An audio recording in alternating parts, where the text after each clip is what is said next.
Hello வணக்கம் friends. இன்னைக்கு mutual fund series days ஆகும். ஸோ இன்னைக்கு நம்ம என்ன பார்க்க போகிறோம் அப்படின்னா, ஃபார் எக்ஸாம்பிளுக்கு என்னுடைய ஃப்ரெண்டு ஒருத்தர் நம்ம மியூச்சுவல் ஃபண்டில் நான் இன்வெஸ்ட் பண்ண ஸ்டார்ட் பண்ணுறேன் அப்படின்றத என்கிட்ட சஜஷன்ஸ் கேட்குறாரு அப்படின்னா, நமக்கு அவருக்கு என்ன சஜஸ்ட் பண்ணுவோம் அப்படின்னாக்கா, நீங்கள் மினிமம் ஒரு லாங் டேர்மில் இன்வெஸ்ட் பண்ணுங்க அப்படின்றத சஜஸ்ட் பண்ணுவோம். ஏன் அந்த லாங் டேர்ம் இன்வெஸ்ட் பண்ணுறன்றத நான் ஒரு சின்ன ஒரு எக்ஸாம்பிளோட உங்களுக்கு ஸ்டார்ட் பண்ணுறேன். ஸோ ஃபார் எக்ஸாம்பிளுக்கு ஒரு பர்சனே எடுத்துக்கிறோம். அவர் பர்சனே 2021 அவரோட இன்வெஸ்ட்மெண்ட் ஜர்னி ஸ்டார்ட் பண்ணுறாரு.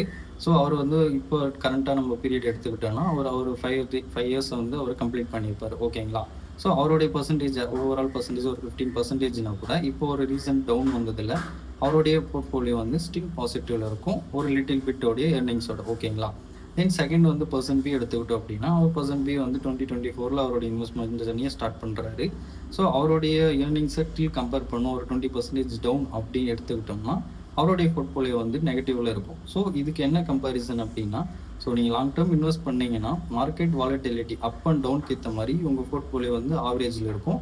ஸோ ஒரு மினிமமாக ஒரு 5 இயர்ஸ் ஆகுது நீங்கள் ஒரு டைம் பீரியட் அது கொடுத்தீங்கன்னா ஒரு மினிமம் ரிட்டர்ன்ஸ் இருக்கும். ஸோ நான் சொன்ன இந்த கம்பேரிசன் பர்சன் பியில் பர்சனே ஒரு 5 இயர்ஸ் ஜர்னியை முடிச்சிட்டாரு. அவருக்கு மார்க்கெட் டவுனாக இருந்தாலுமே அவருக்கு ஒரு சர்டைன் ரீசன் பாசிட்டிவ் போர்ட்ஃபோலியோ இருக்கும்.